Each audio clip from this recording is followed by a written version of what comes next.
দেশ ছাড়ার সময় বিমানবন্দরে ইমিগ্রেশন পুলিশের কাছে আটক হলেন আইন উপদেষ্টা আসিফ নজরুল। সকালে একটি ফ্লাইটে যাওয়ার জন্য বিমানবন্দরে যান তিনি। ইমিগ্রেশন চেকিং এর সময় তাকে আটক করা হয়। আসিফ নজরুল মোটামুটি 1000 কোটি টাকার মালিক এই মুহূর্তে হয়ে গিয়েছেন। আসিফ নজরুল বিপ্লবকে ধ্বংস করেছে।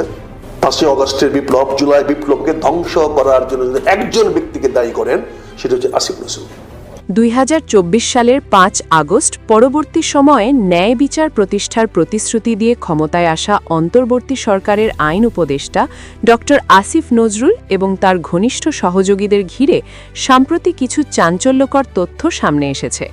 রাষ্ট্রীয় গোয়েন্দা সংস্থা ও বিভিন্ন সূত্রের বরাতে উঠে আসা এই অভিযোগগুলো দেশজুড়ে তোলপাড় সৃষ্টি করেছে। অভিযোগ উঠেছে যে ডক্টর আসিফ নজরুল তার ক্ষমতার অপব্যবহার করে আইন ও প্রবাসী কল্যাণ মন্ত্রণালয়ে একটি শক্তিশালী সিন্ডিকেট গড়ে তুলেছিলেন। এছাড়া বিভিন্ন সূত্র দাবি করছে বিগত মাসগুলোতে তিনি ও তার চক্র কয়েক হাজার কোটি টাকা অবৈধভাবে উপার্জন করেছেন।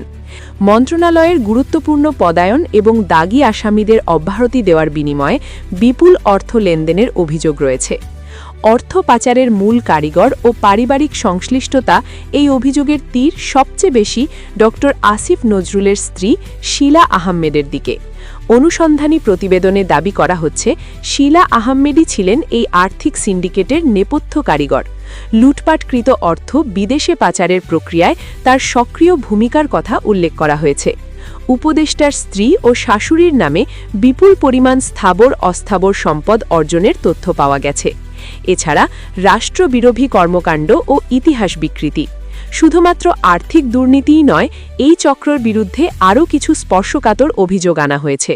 উপদেষ্টার পারিবারিক পটভূমি নিয়ে প্রশ্ন তুলে তার বিরুদ্ধে বাংলাদেশ বিরোধী তৎপরতার অভিযোগ আনা হয়েছে। অরাজকতা উস্কে দেওয়া, মব কালচার বা গণ উত্তেজনা সৃষ্টি করে মানুষের সম্পদ ধ্বংস ও অগ্নিসংযোগে মদত দেওয়ার মতো গুরুতর দাবি করা হয়েছে। প্রতিবেদনে উল্লেখ করা হয়েছে যে ডক্টর মুহাম্মদ ইউনুস এবং তার 7 ঘনিষ্ঠ সহযোগী এই অরাজক পরিস্থিতির সুযোগ নিয়ে রাষ্ট্রীয় কোষাগার থেকে হাজার হাজার কোটি টাকা বিদেশে পাচার করেছেন। দর্শক, প্রফেসর ইউনুস সরকারের আমলের 1.5 বছরে বাংলাদেশের ক্রিকেট নিয়ে কি হয়েছে সেই ব্যাপারে ক্রিকেট সংশ্লিষ্টরা 1.5 বছর মুখ খোলেননি। এবার আস্তে আস্তে মুখ খোলা শুরু হয়েছে। জাতীয় দলের সহকারী কোচ সালাউদ্দিন আহমেদ, বাংলাদেশের অন্যতম বিখ্যাত কোচ সালাউদ্দিন আহমেদ, তিনি সরাসরি আসিফ নজরুলকে মিথ্যাবাদী এবং কি আখ্যা দিয়েছেন সেগুলো আসিফ নজরুলের জন্য বড় একটা ধাক্কা। ক্রিকেট বোর্ডের একজন পরিচালক সরাসরি অভিযোগ করেছেন সাবেক উপদেষ্টা আসিফ মাহমুদ সজীব ভুঁইয়া কিভাবে বোর্ড পরিচালকদের হুমকি ধামকি দিয়েছেন, কিভাবে বিগত নির্বাচন প্রভাবিত করার চেষ্টা করেছেন, এই ব্যাপারগুলো সামনে এসেছে।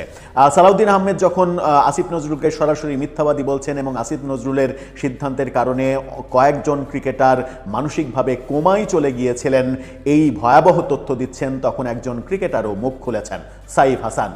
তার মানে আস্তে আস্তে সবাই মুখ খুলতে শুরু করেছেন এবং এই ক্রিকেটকে ধ্বংস করার চক্রান্তের জন্য অবশ্যই যারা দায়ী তাদের বিচার হওয়া উচিত এবং বর্তমান সরকার আশা করা যায় যে সেই বিচারটা করবেন। বর্তমান সরকারের নতুন ক্রীড়া প্রতিমন্ত্রী আমিনুল হক ক্রিকেট ধ্বংসের চক্রান্তের পেছনে যারা কাজ করেছেন সেই তাদের বিচারের কাঠগড়ায় কি দাঁড় করাতে পারবেন নাকি সেখানেও অসহায়ত্ব দেখা যাবে। চলুন একটু জেনে দেখি সালাউদ্দিন আহমেদ কি বললেন এবং সাইফ হাসান তিনিই বা কি বললেন। থলের বিড়াল কিভাবে বের হয়ে আসলো আসিফ নজরুল এবং আসিফ মাহমুদ সজীব ভুঁইয়া। দর্শক, বলছিলাম আসিফ নজরুলকে সরাসরি মিথ্যাবাদী বলেছেন ক্ষমতা শেষ হওয়ার পরেই ক্রিকেটের অন্যতম একজন এবং বাংলাদেশের সব থেকে পপুলার কোচ সালাউদ্দিন আহমেদ, যিনি জাতীয় দলের সহকারী কোচ হিসেবে দায়িত্ব পালন করছেন।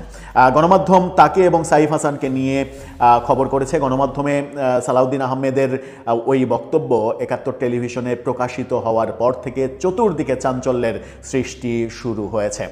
দেশ রূপান্তর সাইফ হাসানকে এবং সালাউদ্দিনকে নিয়ে যে শিরোনামটা করেছে সেটা দেখে নিন। সেখানে বলা হচ্ছে, সালাউদ্দিনের মন্তব্যের পর সাইফের স্ট্যাটাস, বিশ্বকাপ না খেলার ধাক্কা সহ্য করা কঠিন।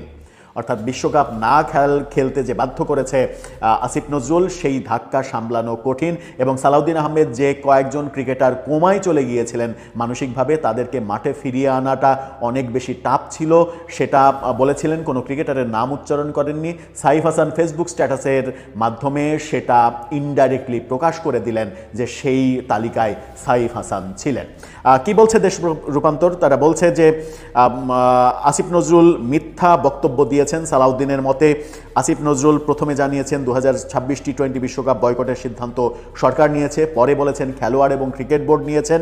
সালাউদ্দিন আহমেদ তাকে সরাসরি মিথ্যাবাদী বলেছেন এবং বলেছেন এরকম ডাহা মিথ্যা কথা কিভাবে একজন শিক্ষক বলতে পারেন। এবং সালাউদ্দিন আহমেদ এটাও বলেছেন যে আমি নিজে একজন শিক্ষক, সাধারণত শিক্ষকরা কম মিথ্যা কথা বলার চেষ্টা করেন, কিন্তু ঢাকা বিশ্ববিদ্যালয় দেশের সর্বোচ্চ বিদ্যাপীঠের একজন শিক্ষক কিভাবে এভাবে ডাহা মিথ্যা কথা বলেন, এই মিথ্যা কথা বলার ব্যাপারটা তিনি মেনে নিতে পারছেন না।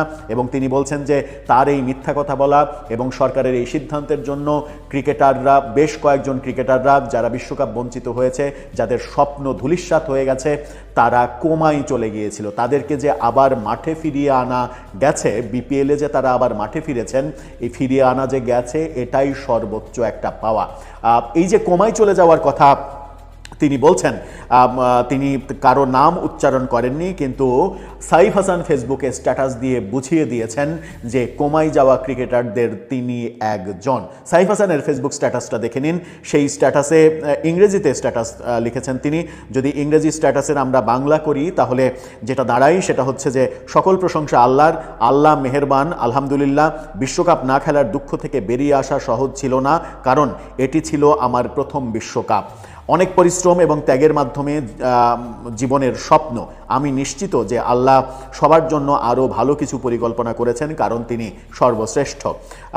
সেখান থেকে আমার জন্য এগিয়ে যাওয়া সহজ ছিল না, কিন্তু সেই কঠিন সময়ে যারা আমাকে মানসিকভাবে সমর্থন করেছিলেন তাদের সকলকে ধন্যবাদ। অর্থাৎ মানসিকভাবে যে কোমায় তিনি চলে গিয়েছিলেন সেটা তিনি প্রকারান্তরে স্বীকার করে নিলেন। সালাউদ্দিন আহমেদের কথাটা এখন সত্যে পরিণত হলো। এই যে আসিফ নজরুল কিংবা তার আগে আসিফ মাহমুদ সজীব ভুঁইয়া সাকিব আল হাসানকে নিয়ে যা করেছেন আসিফ, এরপরে বিশ্বকাপ খেলা নিয়ে আসিফ নজরুল যা করলেন, এই কাজগুলো করার অবশ্যই বিচার হওয়া উচিত।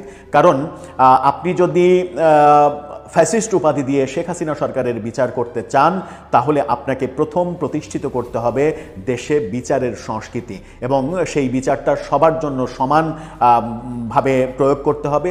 যে দোষী তারই বিচার করতে হবে। আপনি ক্ষমতায় আছেন বলে একজনের বিচার করবেন আর আপনি অপরাধ করেও পার পেয়ে যাবেন, এই সংস্কৃতি দেশে যেভাবে প্রচলিত হয়েছিল এর আগে, নতুন বন্দোবস্ত বাস্তবায়নের দায়িত্ব নিয়ে আসা ইউনূস সরকারের আমলে যারা বিচার করেছেন তাদেরকেও বিচারের মুখোমুখি করে বাস্তবতা তৈরি করতে হবে যে বিচারের বাণী সবার জন্য এক, এবং অপরাধ করলে কেউ পার পাবে না। শেখ হাসিনা সরকারের অপরাধের জন্য যদি তার বিচার হতে পারে, তাহলে এই সরকারের অপরাধের জন্য যারা যারা অপরাধ করেছেন তাদের সবাইকে বিচারের কাঠগড়ায় দাঁড় করাতে হবে। এবং স্পেশালি পৃথিবীতে একমাত্র সর্বোচ্চ আন্তর্জাতিক পর্যায়ে যে ব্যাপারটা নিয়ে আমরা গিয়েছি, পৃথিবীর সমস্ত দেশ ক্রিকেট জাতি হিসেবে বাংলাদেশকে যেভাবে চেনে, সেই ক্রিকেটকে ধ্বংসের যে চেষ্টা আসিফ নজরুলের, এবং একেবারে স্পষ্টভাবে তিনি ক্রিকেটটাকে মনে করেন যে ভারতের হেজিমনি প্রতিষ্ঠা করার জন্য ক্রিকেটকে বেশি গুরুত্ব দেওয়া হয়েছে বাংলাদেশে।